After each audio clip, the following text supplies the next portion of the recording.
de oração, dessa intimidade, desse relacionamento com Deus, é um relacionamento diário. Porque se nós não tivermos cuidado com a nossa vida espiritual, da mesma maneira que a gente trata o nosso corpo físico, a nossa vida espiritual ela morre. O nosso relacionamento com Deus, se ele não for trabalhado, ele morre. E não por culpa de Deus, por culpa nossa, né? Porque nós precisamos estabelecer esse contato, esse convívio, nos colocar na brecha, né? Por nossos filhos, pela nossa casa,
urgente e o que é importante.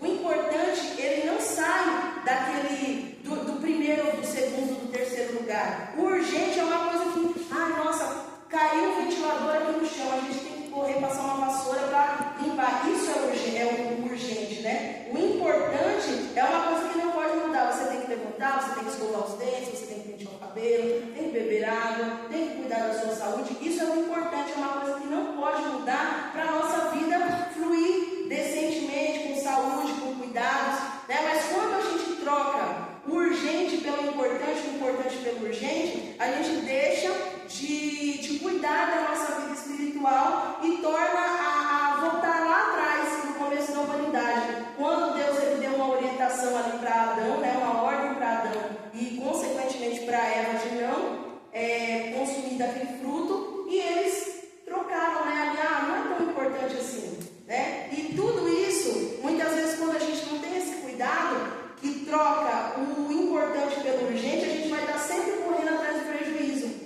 Sempre correndo atrás do prejuízo. Se a gente não cuida da nossa vida espiritual, se a gente não tem esses cuidados, esses detalhes diários, não é só procurar Deus quando a tampa na chaleira já está voando, é a hora que a gente vai procurar uma campanha, que a gente liga para o pastor, a gente liga para dirigente de oração e liga uma televisão que tem alguém orando. É trocar o que era para ser diário por uma coisa na correria.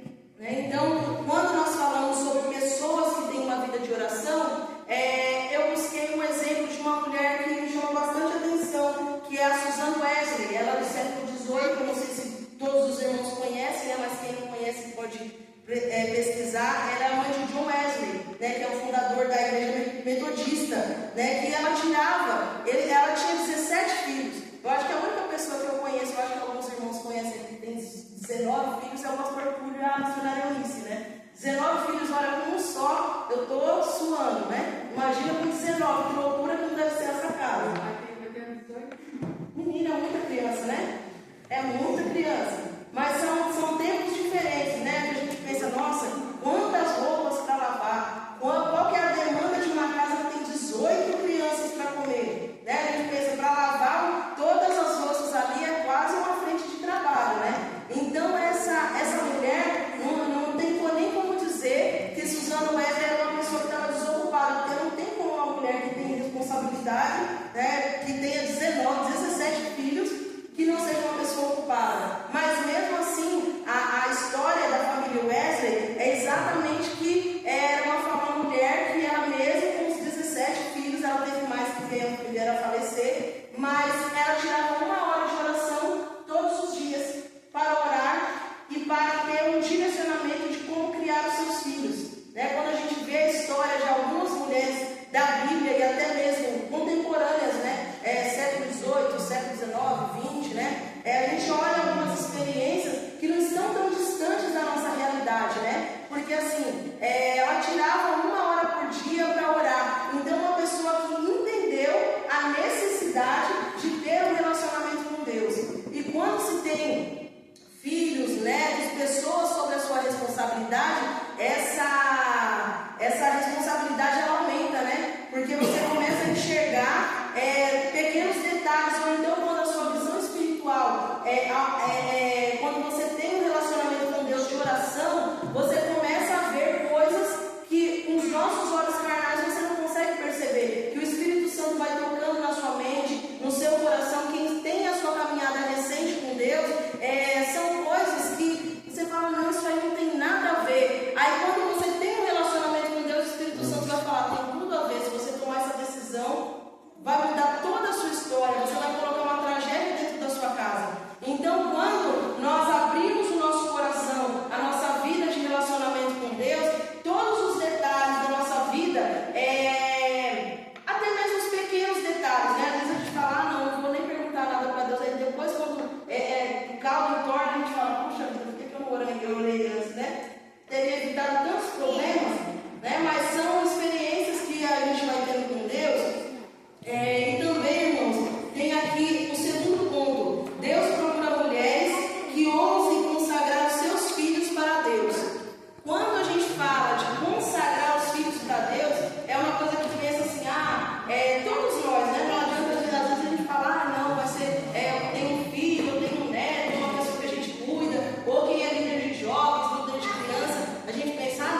estudar a criança? Será que ele vai querer ir para a faculdade? Será que vai estudar onde? A minha filha tem 3 anos, eu já estou pensando, meu Deus, será que ela vai querer estudar? Será onde que ela vai querer estudar na faculdade? A menina nem escreve ainda, mas a gente pensa, né? Mas o Senhor, ele nos dá esse alerta da gente começar a pensar, né? Não só na nossa vida física, né? Como não tem nenhum problema, todos nós queremos que a nossa família, a nossa geração, que seja, que tenha bons empregos, que tenha boas casas, né? Que sejam pessoas universitárias, né? Pessoas que, não, eu quero que a minha família seja comerciante e tantas outras coisas, né? A quem tem uma oficina mecânica, não, eu quero que meu filho seja melhor mecânico que eu. Não, quem é não, esse aqui ele entende. A criança tem 5 anos, ele sabe abrir um motor de carro e desmontar, porque eu já vi uma criança muito pequena entender tudo de um carro. Então, assim, a gente entende que o que a gente faz para Deus, existem crianças pequenas que estão nos observando. A maneira com que a gente fala, a maneira com que a gente crê, a maneira com que a gente fala sobre o outro, a maneira com que a gente fala da nossa liderança, a maneira com que a gente fala sobre a obra de Deus, se a gente tem comprometimento com a obra de Deus, tudo isso é uma situação que, se nós não tivermos cuidado com o nosso posicionamento e com a nossa intimidade e responsabilidade com Deus, isso vai refletir no futuro da igreja, né? Porque muitas vezes o futuro da igreja do Senhor fica comprometido justamente porque eu hoje estou com alguém com 5, 6, 7, 8 anos. Muitas vezes essa criança não tem nada a ver com a minha família, não é meu filho, não é meu neto, mas é um vizinho que passa e te vê e sabe que você é crente. Você fala dos outros, você mente, você não paga as suas dívidas, você faz tudo que não é para um crente fazer. Aí aquela criança, ela vê, mas aquele crente é assim. Nós já temos apontados pelo inimigo, né? Das nossas almas que quer nos apontar de todas as maneiras. E se a gente não tiver cuidado, se a gente não vigiar com a nossa conduta, com a nossa ética, com a nossa moral, né? Alguns anos atrás, o nosso irmão Messias, ali no Vila Rocha, ele falou uma coisa que me tocou muito e eu guardei na minha mente. Muitas vezes eu mesma tinha esse hábito de falar, eu tenho um nome a zelar, né? Eu tenho um nome a zelar. Não posso fazer isso porque eu tenho um nome a zelar. Mas quando nós nos apresentamos como filhos e como servos de Deus, o nome que nós temos a zelar não é o nosso nome, é o nome de Cristo. Então, se a nossa responsabilidade como servos de Deus, ela é muito maior, ela é muito mais preciosa, porque existe toda uma nuvem de testemunhas, e não apenas uma nuvem de testemunhas espiritual. Nós estamos sendo observados, né? Observados qual que é a nossa conduta, as nossas palavras. Nós falamos que vamos num lugar e a gente fala, fulano, vou lá domingo. Aí a gente vira as contas e fala, vou nada. Aquela criança que você nem imagina, ela está passando por você, ela está absorvendo tudo aquilo ali. Eu falo que vou, mas não vou. Eu falo que pago, mas não pago. Eu falo que gosto, mas não gosto. Falo mal e ando junto. Que crente que somos nós, né? Então, quando nós vamos nos colocar na brecha, nós precisamos corrigir essas condutas. Porque o Senhor Jesus, Ele não trabalha no nosso meio. Se tiver engano, se tiver mentira, se tiver vida errada, se tiver tantas coisas que nós, quando nós estamos, né, eu acredito, não sei se todos aqui já passaram pelas águas, mas nós precisamos rever os nossos conceitos. De nos colocar na brecha é rever. Eu vou me colocar na brecha em favor da minha família, em favor da minha casa, mas eu também preciso me corrigir, né? Quando nós, uma frase que meu esposo ele costuma dizer muito, se você não quer que alguém saiba, não faça. Não, olha, eu fiz tal coisa, mas não quero que ninguém saiba. Não faça.